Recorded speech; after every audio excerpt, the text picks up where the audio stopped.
My neighbor stopped me on the stairs. Do you know who comes to your house every Wednesday? I installed a hidden camera and was shocked by what I saw. I'm glad you're here with me. Please like this video and listen to my story till the end, and let me know which city you're listening from. That way, I can see how far my story has traveled. I had lived in the same apartment building for 17 years. 17 peaceful years of routine, neighborly waves, and the comfort of knowing every creak in my floorboards. My husband, George, passed away 3 years ago, leaving me with our 2-bedroom apartment on the 4th floor, a modest pension, and memories that filled every corner. My daughter Linda visited twice a month with my granddaughter Sophie. Life was predictable, and at 72, I'd grown to appreciate predictable. Every Wednesday, I volunteered at the community center from 10 to 3, teaching knitting to other retirees.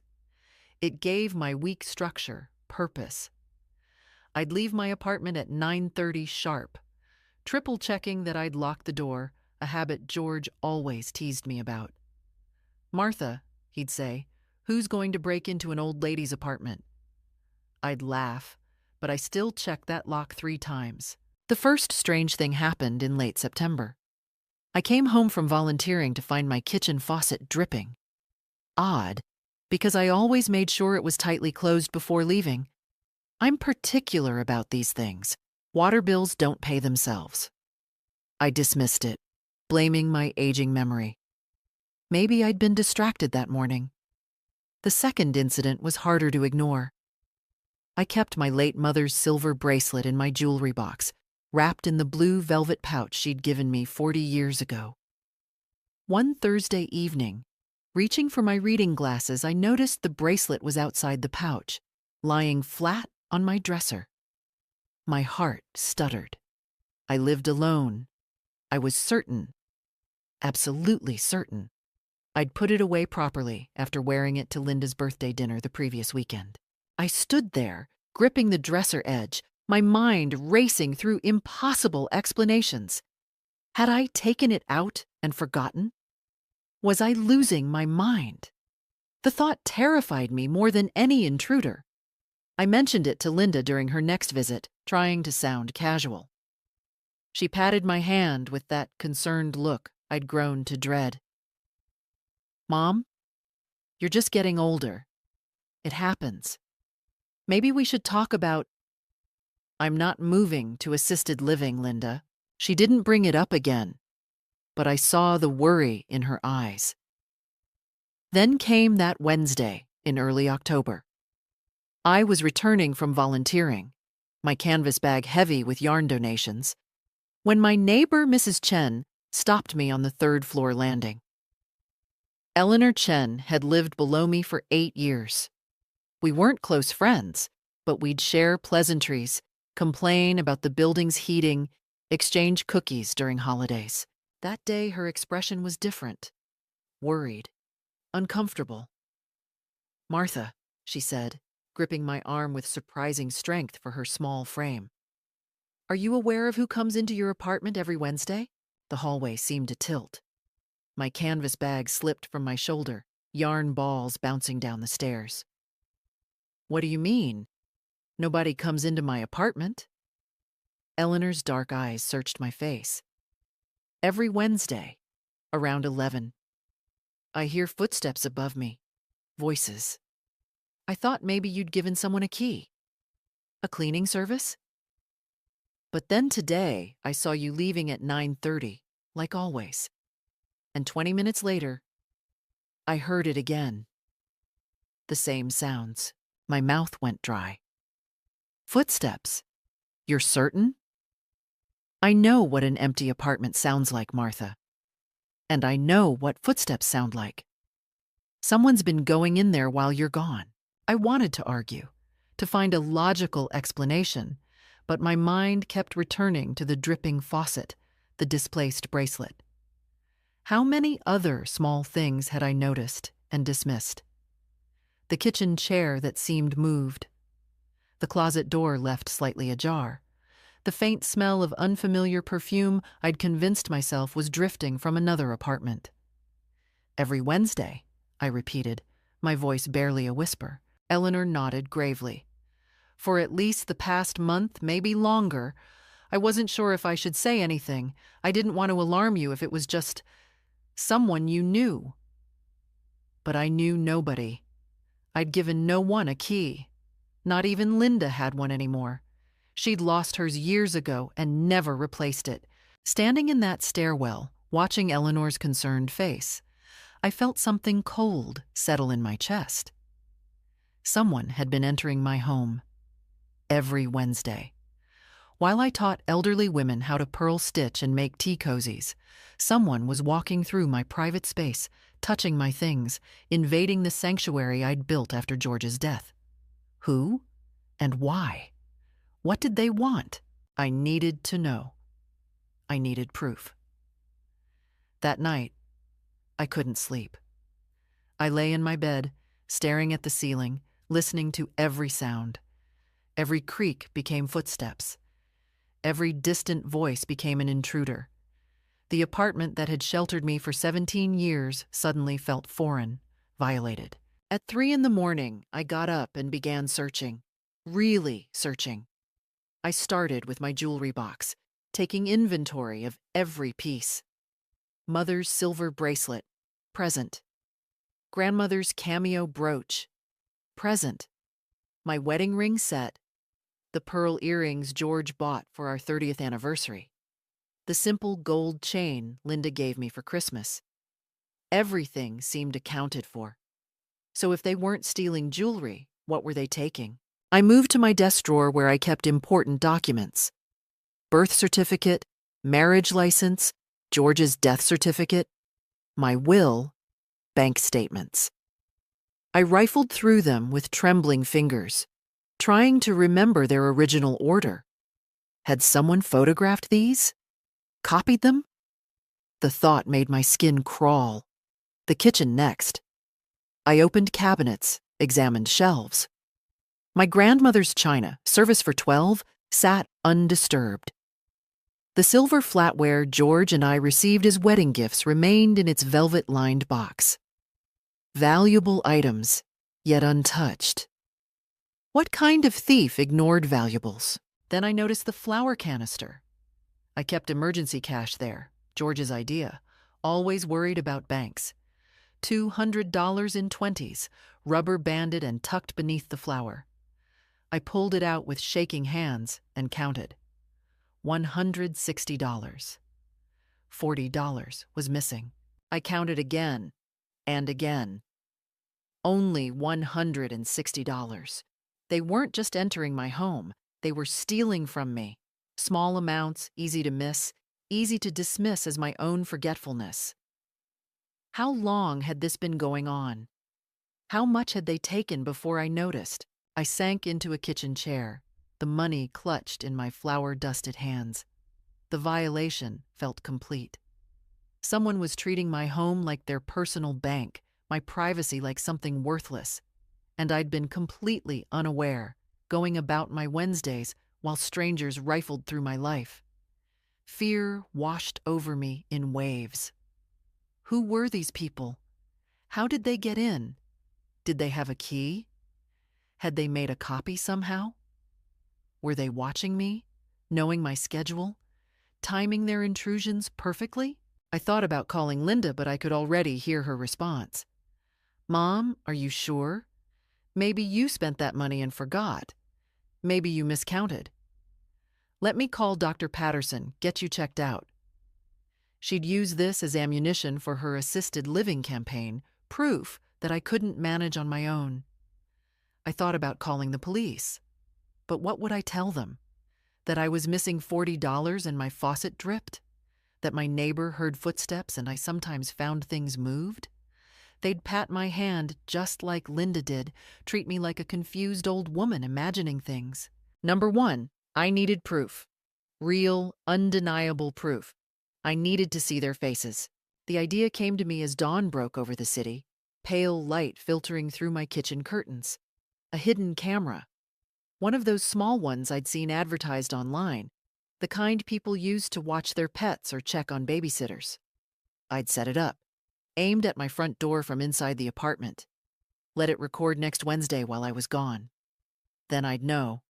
I'd have evidence. Faces, voices, actions. The police couldn't dismiss video footage. I felt a small spark of something I hadn't felt since George's death. Purpose. Determination. Someone thought I was an easy target, a forgetful old woman they could victimize without consequence. They thought I wouldn't notice, wouldn't care, wouldn't fight back. They were wrong. I waited until 9 that morning when the electronics store opened. My hands were steady as I dressed, pulled on my coat, grabbed my purse. I took the bus downtown, found the store, and approached a young man with a name tag, reading Trevor. I need a hidden camera, I told him. Something small with good quality video, battery-powered or that can run all day, and it needs to be simple. I'm not good with complicated technology. Trevor's eyebrows rose, but to his credit, he didn't question me. We have several options. What's your budget? I thought of the $160 in my flour canister. Whatever it takes. I need to catch someone who's been breaking into my home. His expression shifted to concern, respect. Let me show you our best models. I left the store $200 poorer. I'd used my debit card for the difference, but carrying a box containing a tiny camera that could record for 12 hours straight. Trevor had patiently explained the setup. Charge it overnight, press the button, hide it somewhere with a clear view, and it would capture everything. Walking home, the box tucked in my bag, I felt both terrified and empowered. Next Wednesday, I'd have my answer. Next Wednesday, the invasion of my home would end. I spent the weekend learning how to operate the camera. Trevor had been patient, but I was 72, and technology didn't come naturally. I charged it fully, practiced pressing the record button, tested different hiding spots in my living room. Finally, I settled on the bookshelf beside my front door, tucking it behind a row of George's old mystery novels, lens pointed toward the entrance. From that angle, I'd capture anyone coming through the door. Linda called Sunday evening. Mom, I can't make it this week. Sophie has a dance recital on Saturday. Maybe the week after? Relief flooded through me. I didn't want Linda here right now, asking questions, noticing my distraction. Of course, sweetheart. Send me photos of the recital. Tuesday night, I barely slept. I rehearsed my Wednesday routine in my mind, checking every detail. I needed everything to appear completely normal. No changes to my schedule. Nothing to alert whoever was doing this. Wednesday morning arrived cold and gray. October wind rattled my windows as I prepared breakfast, hands trembling slightly as I poured coffee. At 8:30, I activated the camera. One press, red light blinking twice, then going dark as Trevor had promised. I positioned it carefully behind the novels, tested the angle one final time. At 9:15, I gathered my canvas bag and coat. Before leaving, I did something I'd never done before. I placed a single strand of my white hair across the doorframe at knee height, pressed against the wood where it would be invisible unless you knew to look. If someone opened the door, the hair would fall. An old trick from one of George's detective novels. I triple-checked my lock, then headed downstairs. Eleanor Chen was collecting her mail. She looked up, gave me a meaningful glance. I managed a small nod. She knew today was Wednesday. She knew what I was hoping to discover. Good luck, she whispered. The community center felt impossibly far away. I taught my knitting class on autopilot, mind racing with possibilities. Who would I see on that camera? A stranger? A neighbor? Someone I knew? The hours crawled past like days. At 2:30, I couldn't bear it anymore. I told the center director I felt unwell, not entirely a lie, and caught the early bus home. My hand shook as I unlocked my apartment door at 3:15. The hair strand was gone, lying on the hallway floor. Someone had been here. I closed the door behind me, locked it, engaged the chain, retrieved the camera from its hiding spot. The red light blinked once when I pressed the stop button. 12 hours of footage saved. I connected it to my laptop. Linda had given me one last Christmas, insisting I learn email, and Trevor had showed me how to download files. It took 15 minutes of fumbling, but finally, the video appeared on screen. I pressed play. For the first hour, nothing.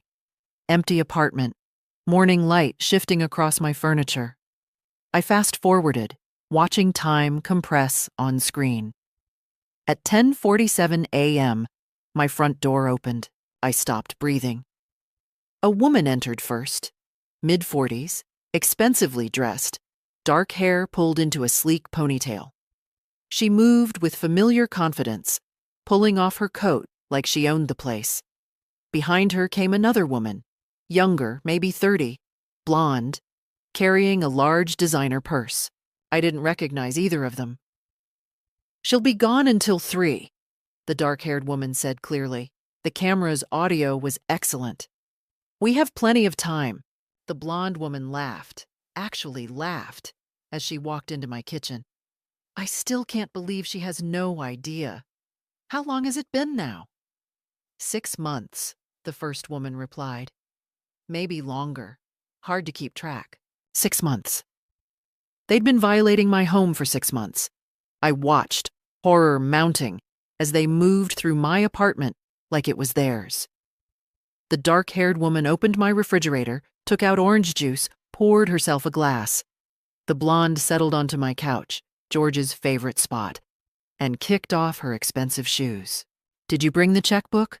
the dark-haired woman asked. The blonde pulled something from her purse. My checkbook, the one I kept in my desk drawer. "Just one check today," the dark-haired woman said. "We can't be greedy. Small amounts, like always." She's already questioning her memory. We push too hard, she might actually investigate. The blonde woman, writing in my checkbook, forging my signature, looked up with a smirk. "Martha's too old and confused to investigate anything. Linda says she's getting worse every week.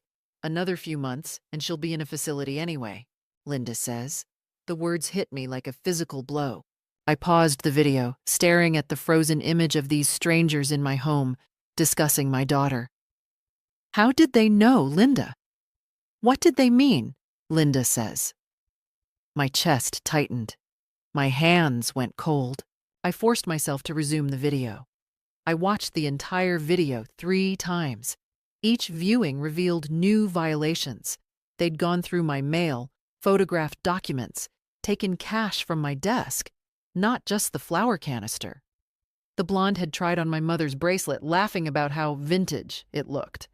They'd eaten my food, used my bathroom, sat on my furniture discussing their next moves like strategists planning a campaign against me.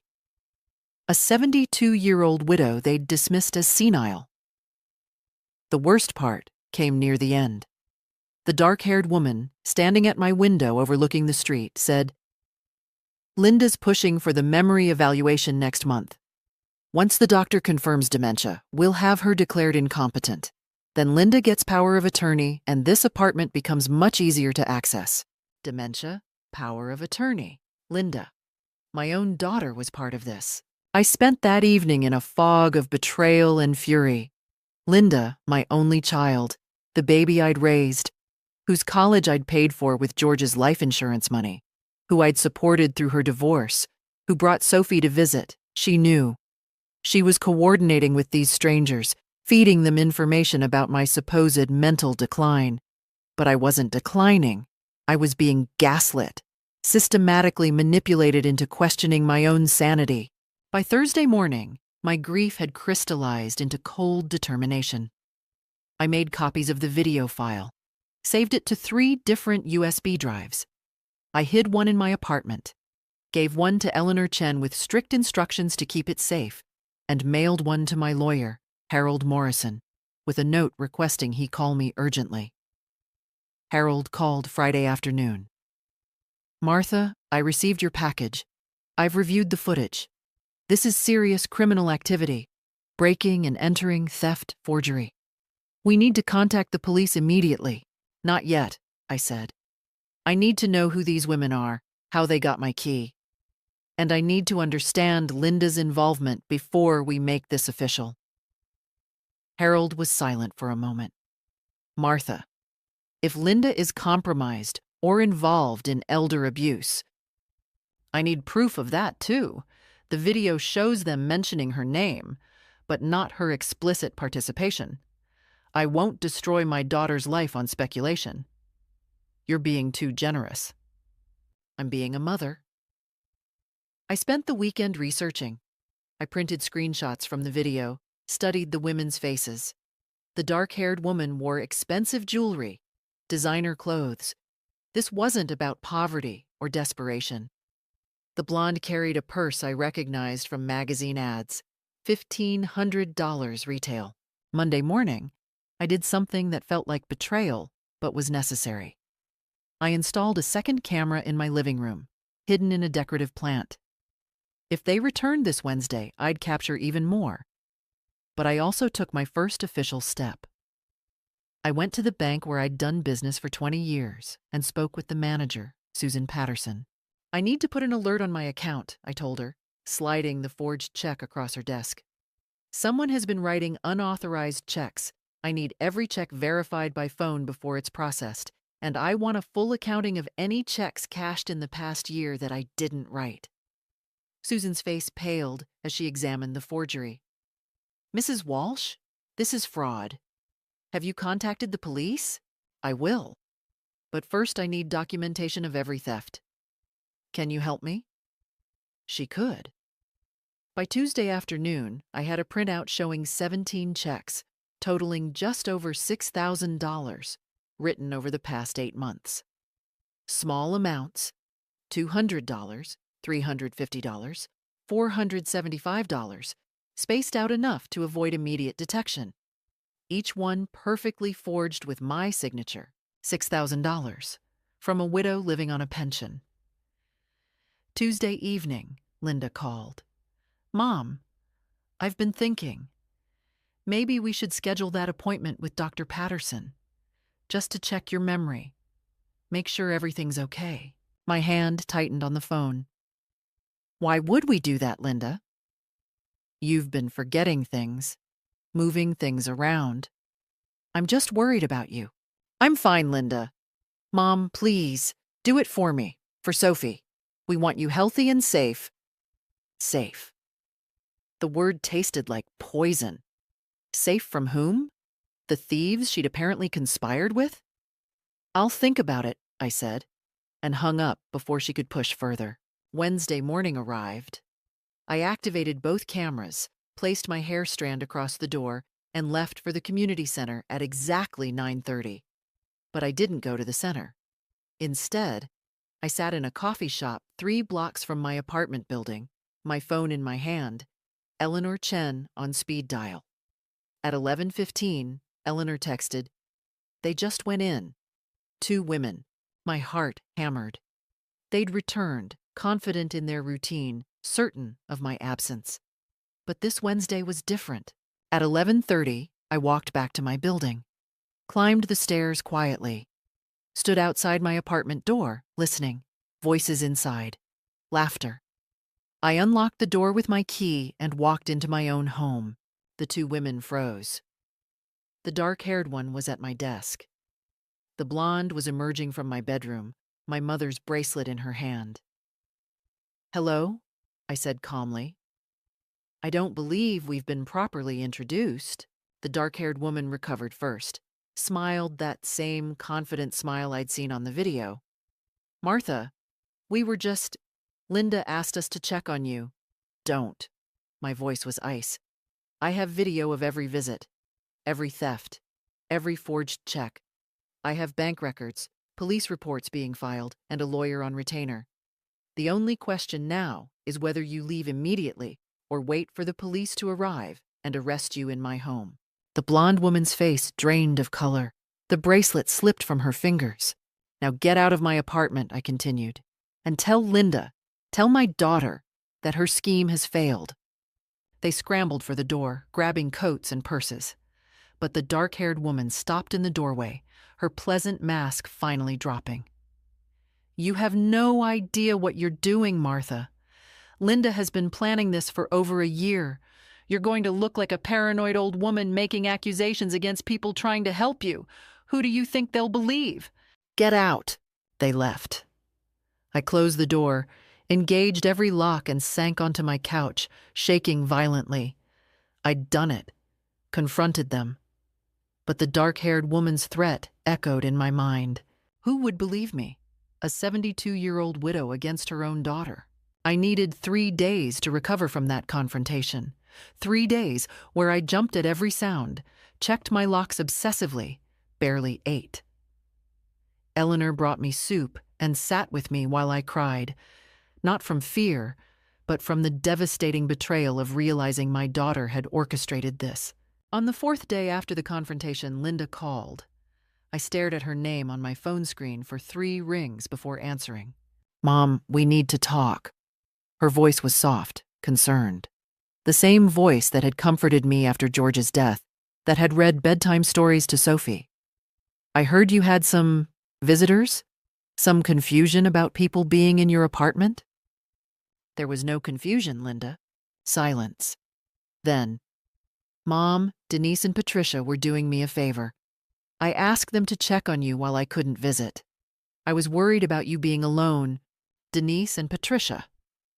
So now I had names for my tormentors. The women who've been stealing from me for 8 months? Who forged my checks? Who you've been feeding information about my supposed mental decline? That's not. Mom, you're not understanding the situation. They're friends trying to help. If you found money missing, you probably just forgot where you put it. This is exactly what I've been worried about. The gaslighting was masterful. Calm, reasonable, turning my reality into delusion. A month ago, it might have worked. I might have doubted myself, questioned my perceptions. But I had video evidence now. Linda, I have security footage of them in my apartment. I have bank records of forged checks. I've already filed a police report. The only question is whether your name appears in that report. Another silence. Longer this time. When Linda spoke again, her voice had changed. Harder, colder. "You filed a police report against my friends? Mom, do you understand what you've done? Denise is a lawyer. Patricia's husband is a judge. You're accusing respected professionals of theft based on what? Your paranoia? Based on evidence. Evidence that will make you look unstable. An elderly woman seeing conspiracies accusing innocent people. This is exactly why we need that medical evaluation, Mom. Before you do something that can't be undone." There it was. The threat wrapped in concern. Submit to the evaluation they'd declare would show dementia, or be painted as a delusional old woman harassing respected citizens. "I'm not taking any evaluation, Linda, and I'm not dropping the charges." "Then you're making a serious mistake." Linda's mask had fully slipped now. "Denise and Patricia will sue you for defamation. They'll prove you're mentally incompetent. They'll take this apartment, your savings, everything, and I won't be able to protect you." "Protect me? You orchestrated this." "I tried to help you transition to care gracefully. You're too stubborn to see you can't manage alone anymore. This apartment is too much for you. The money from selling it could give you a beautiful assisted living situation." Quote, "This is my home, Linda. It's a prison keeping you stuck in the past. Dad's gone, Mom. He's been gone 3 years. You're alone in this apartment, talking to his memory, refusing to move forward. I was trying to help you see that you need more support than I can give. But now you've turned a compassionate intervention into a criminal case." My hand gripped the phone so tightly, my knuckles went white. "Get out of my life, Linda. And tell your friends they'll be hearing from my lawyer." I hung up before she could respond. Then I sat on my couch and cried for the daughter I'd lost. Not to death, but to greed and manipulation. Eleanor found me there an hour later. I'd given her a key after the confrontation, unable to bear being completely alone. She sat beside me, held my hand while I explained everything. The phone call, Linda's threats, the realization that my only child had orchestrated my victimization. "You need more than a lawyer," Eleanor said finally. "You need support. People who'll stand with you, verify your mental competence, witness your strength. I have you. You need more than one elderly neighbor." Eleanor pulled out her phone. "My son is a social worker specializing in elder abuse. My daughter-in-law is a gerontologist. Let me call them. Let me bring in people who understand these situations, who can document that you're clear-headed and capable." I wanted to refuse, to insist I could handle this alone, but pride wouldn't protect me from Linda's machinations. "Okay," I whispered. By the weekend, Eleanor's son David had visited my apartment, interviewed me for 2 hours, reviewed my evidence. He was professional, thorough, and most importantly, he believed me. "Mrs. Walsh, what you're describing is textbook financial exploitation combined with psychological manipulation," he said, sitting across from me at my kitchen table. "Your daughter and her associates were systematically gaslighting you to facilitate theft and set up a conservatorship grab. You did exactly the right thing documenting everything. Will it be enough? Linda says her friends will paint me as paranoid." David smiled grimly. "Your video evidence, bank records, and my professional evaluation will counter that narrative. But I want to bring in Dr. Sarah Kim, my wife, the gerontologist. She can conduct a full cognitive assessment, document your mental competency. It'll remove any question about your ability to make decisions." "When?" "Tomorrow, if you're willing." I was willing. Dr. Kim arrived Sunday afternoon, a calm, efficient woman in her 40s who spent 3 hours putting me through memory tests, problem-solving exercises, questions about current events and personal history. She was patient, never condescending, treating me like an intelligent adult rather than a confused child. Monday morning, David called.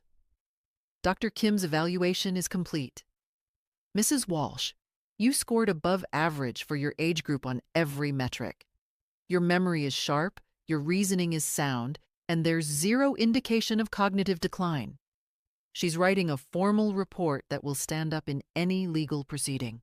For the first time in months, I felt the weight lift slightly from my chest.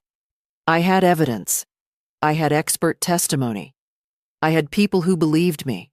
I wasn't alone anymore. But Linda wasn't finished. That evening, she sent an email, copying Denise and Patricia, I noticed, informing me she was reluctantly pursuing guardianship proceedings for my own protection. Attached were statements from neighbors claiming I'd seemed confused, forgetful, increasingly paranoid. Neighbors I barely knew, whose names I didn't recognize. Denise and Patricia were making their move, using their connections to manufacture evidence of my incompetence. The war wasn't over, it was just beginning. They came on a Thursday evening, 5 days after Linda's email. I was heating soup when my doorbell rang. Through the peephole, I saw all 3 of them, Linda, Denise, and Patricia, standing in my hallway with carefully composed expressions of concern. I opened the door but didn't invite them in. "What do you want?" Linda stepped forward, eyes red, as if she'd been crying. "Mom, please, can we talk? Really talk. I hate how things ended between us." Denise, the dark-haired lawyer, added gently, "Mrs. Walsh, I think there's been a terrible misunderstanding. We only wanted to help." Patricia, the blonde, nodded earnestly. "We feel awful that our intentions were so misconstrued. It was a performance. A carefully rehearsed attempt to appear reasonable, conciliatory, victimized by my accusations. But I'd seen their real faces on video, heard their real voices discussing my exploitation. Say what you came to say, I told them. You have 5 minutes. They exchanged glances. Then Linda took a breath. Mom, we want to drop everything. The guardianship petition, the defamation concerns, all of it. We just want to move forward as a family. In exchange for what? Denise smiled that professional smile I'd come to hate. All we ask is that you withdraw the police report. Accept that there were misunderstandings on all sides.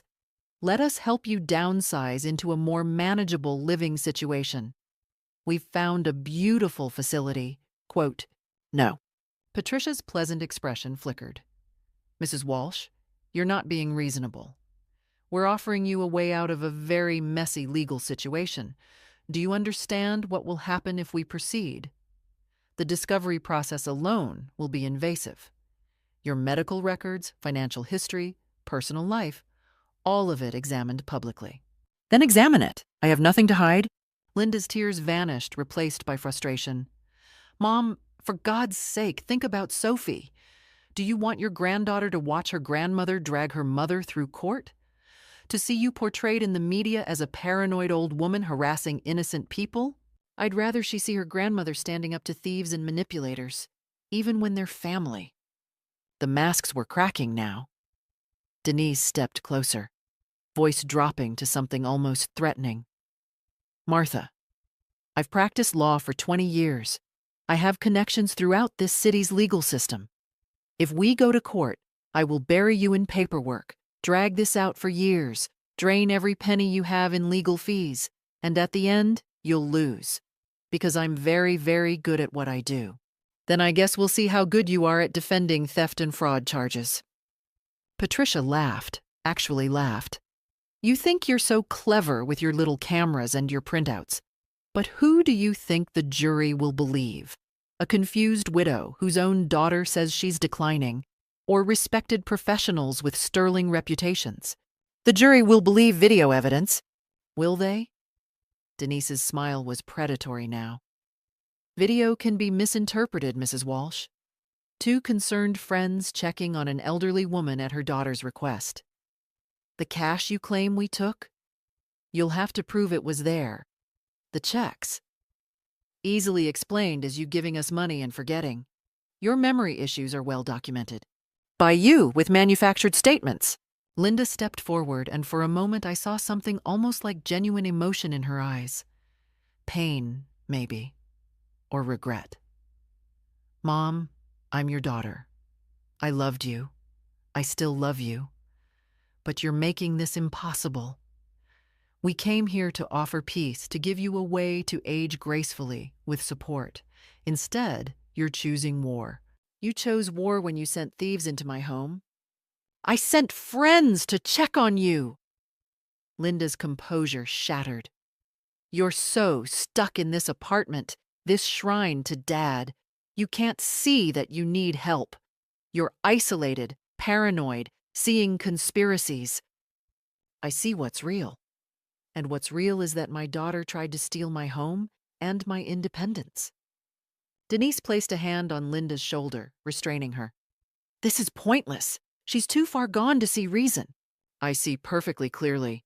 Do you? Patricia's voice was venomous now, all pretense of kindness gone. You're a lonely old woman who can't accept that her life has become small and meaningless. You're clinging to this apartment because it's all you have left. But it's not enough, Martha. You're not enough. You never were. The cruelty was designed to wound, to provoke me into an emotional response they could later use as evidence of instability. I refused to give it to them. Get out of my home. Denise's eyes hardened. We tried to do this the easy way. Now we'll do it our way. By the time we're finished, you'll lose everything. Your home, your savings, your granddaughter, your dignity. And Linda will have guardianship whether you consent or not. We'll see. They left, Linda last, pausing at the door. I'm sorry, Mom. I really am sorry it came to this. So am I. The door closed behind them. I engaged all 3 locks, then leaned against the door, my hands shaking. Not from fear, from fury. They'd come to intimidate me, to break my resolve with threats and manipulation. Instead, they'd shown me exactly who they were. And they'd done it on camera. I'd installed a new one after the confrontation, hidden in my hallway clock. Every word, every threat, every admission, all documented. I allowed myself one moment of fear, feeling the weight of what I was fighting. Then I let that fear transform into steel-hard determination. They wanted war? They'd get it. The hearing for emergency guardianship took place 3 weeks later in a sterile courtroom that smelled of furniture polish and old anxiety. Linda sat with Denise and Patricia at one table, flanked by 2 additional lawyers Denise had brought. I sat at another with Harold Morrison and David Chen, Eleanor's social worker son who'd agreed to testify. Judge Catherine Bradford presided, a stern woman in her 60s who'd reviewed all preliminary filings. She looked tired, probably from seeing too many of these cases. Families fighting over elderly relatives, money disguised as concern. Denise stood to present their case. She was polished, professional, sympathetic. Your Honor, this is a heartbreaking situation. Mrs. Linda Porter is here seeking emergency guardianship of her mother, Martha Walsh, who has demonstrated increasing signs of dementia and paranoid delusions. Mrs. Walsh has made serious accusations against respected members of our community, including myself and Mrs. Patricia Henderson. These accusations are baseless and stem from Mrs. Walsh's deteriorating mental state. She presented the manufactured neighbor statements, testimony from a doctor who'd never examined me but was willing to opine that my behavior suggested cognitive decline. Photographs of my apartment, they claimed, showed hoarding and poor self-care. Actually, just my comfortable lived-in home. Mrs. Walsh is a danger to herself, Denise concluded. She lives alone, refuses help, and is now engaging in paranoid behavior that could lead to her harming others through false accusations. Her daughter, who loves her dearly, is requesting guardianship to ensure Mrs. Walsh receives appropriate care. Linda took the stand, crying genuine tears. Your Honor, my mother was an amazing woman, sharp, independent, strong. But since my father died 3 years ago, I've watched her decline. She forgets things, moves items, and can't remember doing it, becomes confused about events. I asked my friends Denise and Patricia to check on her while I was busy with my daughter. Instead of appreciating the help, Mom accused them of breaking in, stealing. None of it makes sense. Does your mother have a history of paranoia? Judge Bradford asked. No, Your Honor. This is new. That's what makes it so frightening. She's not the woman who raised me anymore. Patricia testified next, describing how she and Denise had volunteered to check on me, only to be accused of theft and harassment. We were trying to help a vulnerable woman. Instead, we've been dragged into legal proceedings and accused of crimes we never committed. It's been devastating. The performance was flawless. If I hadn't known the truth, I might have believed it myself. Judge Bradford looked sympathetic and my stomach dropped. Then Harold Morrison stood. Your Honor, if I may present our evidence. He began with Dr. Sarah Kim's cognitive evaluation, comprehensive and recent, showing no signs of dementia or cognitive impairment. Judge Bradford read it carefully, her expression shifting slightly. The court is aware Mrs. Walsh underwent this evaluation after these proceedings began? She asked. Yes, Your Honor. Because she was accused of incompetence, she sought professional verification of her mental state. Dr. Kim is prepared to testify if needed. Continue. Harold presented the bank records next.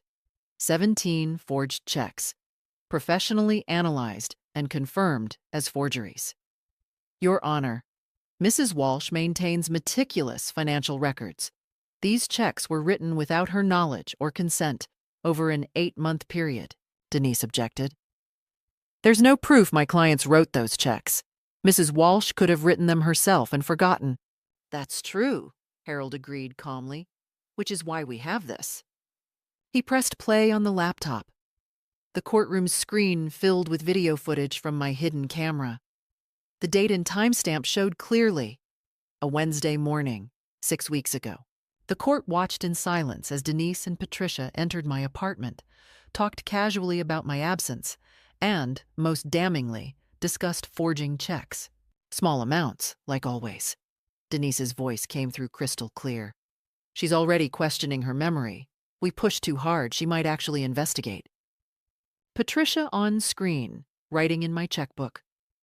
Martha's too old and confused to investigate anything. Linda says she's getting worse every week. Linda's face drained of color. Judge Bradford watched the entire 12-minute segment without interruption. When it ended, she looked at Denise with an expression that could freeze fire. "Counselor, you entered Mrs. Walsh's home without permission?" Denise stood quickly, composure fracturing. "Your Honor, we had implied permission through Linda." "Did you forge checks in Mrs. Walsh's name?" "Those statements on the video were, 'We were joking. It was taken out of context.'" "Context?" Harold Morrison stood. "Your Honor, we have similar footage from 4 other Wednesdays, all showing the same pattern. We also have this." He played the hallway camera footage from their recent visit, where all 3 women had threatened me, admitted their scheme, and explicitly stated their intentions to strip me of my assets and autonomy. "You tried to do this the easy way. Now we'll do it our way," Denise's voice echoed through the courtroom. "By the time we're finished, you'll lose everything." Patricia on screen. "You're a lonely old woman who can't accept that her life has become small and meaningless." Linda, crying. "I'm sorry, Mom. I really am sorry it came to this." Judge Bradford's face had gone from stern to furious. "Mrs. Porter, did you coordinate with these women to enter your mother's home without her knowledge?" Linda was crying again, but these tears were panic. I just wanted to help her. The apartment was too much for her alone. I thought if we could just—" "Answer the question. Did you coordinate this?" "Yes," whispered, broken. "Ms. Reed, Mrs. Henderson, you are both in contempt of this court for presenting false testimony. I'm referring this matter to the District Attorney for criminal prosecution. Breaking and entering, theft, forgery, and conspiracy to commit fraud." Denise found her voice. "Your Honor, my reputation. I'm an attorney." "You were an attorney. I'll be recommending your disbarment." Patricia stood shakily. "Please, my husband is a judge." "Your husband will be informed of these proceedings. Bailiff, escort these women from my courtroom." The bailiff moved forward. Denise and Patricia were led out, both stunned into silence. Linda remained seated, staring at her hands. Judge Bradford turned to me. "Mrs. Walsh, I apologize that you were subjected to this abuse. The petition for guardianship is denied with prejudice. I'm issuing a restraining order prohibiting Linda Porter and her associates from contacting you or entering your property. Do you wish to pursue criminal charges against your daughter?" Every eye in the courtroom turned to me. This was the moment. The choice between justice and mercy, between punishment and family. I looked at Linda, my daughter. The baby I'd rocked through nightmares, whose scraped knees I'd bandaged, whose college graduation had made me cry with pride. "Yes," I said quietly, "I do." Linda's sob echoed through the silent courtroom. "So ordered, we're adjourned." The district attorney's office moved quickly. With video evidence and judicial recommendation, they had everything needed for prosecution. Denise Reed and Patricia Henderson were arrested within 48 hours of the hearing, charged with burglary, grand theft, forgery, and conspiracy to commit fraud. Patricia's husband, Judge Martin Henderson, tried to use his influence to make the case disappear. Instead, an ethics investigation revealed he'd been aware of his wife's activities, had even helped her research conservatorship law to exploit vulnerable seniors. He resigned before he could be removed from the bench. Denise fought her charges with the desperation of someone watching her entire life collapse. She hired expensive lawyers, filed motions, tried to paint herself as the victim of a vindictive old woman's fantasies. But the evidence was overwhelming. Video doesn't lie. Forged checks don't lie. Bank records don't lie. The trial lasted 2 weeks. I testified, showing the jury my documentation, explaining how I'd discovered the theft, describing the systematic gaslighting meant to make me question my sanity. The prosecutor was thorough, damning, relentless. Denise's lawyer tried to argue that they'd had implied permission through Linda, that this was a misunderstanding blown out of proportion. The video of them discussing my declining memory and their plan to have me declared incompetent destroyed that defense. The jury deliberated for 3 hours, guilty on all counts. Denise Reed was sentenced to 4 years in prison and ordered to pay full restitution. $6,000 in stolen funds plus $20,000 in damages for emotional distress. Her law license was permanently revoked. The career she'd spent decades building, destroyed. Patricia Henderson received 3 years, her sentence lighter because she'd cooperated with investigators, providing details about how the scheme had begun.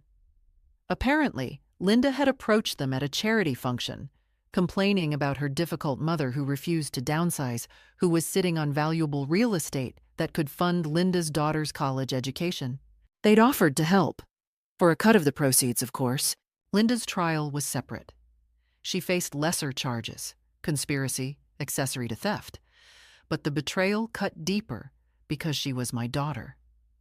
The prosecutor offered her a plea deal, 18 months probation, community service, mandatory counseling, and full restitution of her share of stolen funds.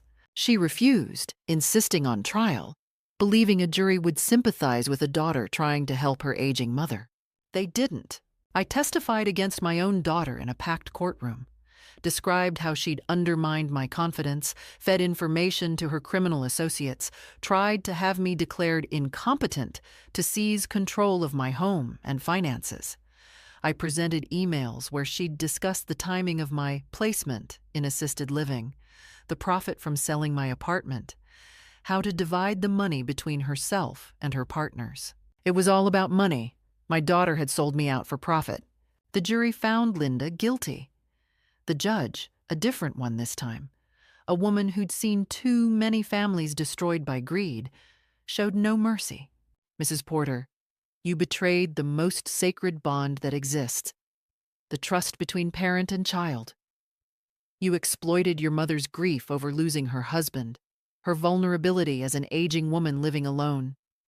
You conspired to steal her home, her independence, her dignity. The law allows me to sentence you to up to 5 years. I'm sentencing you to 3, with the possibility of parole after 18 months if you complete court-mandated therapy. Linda collapsed. Her lawyer caught her.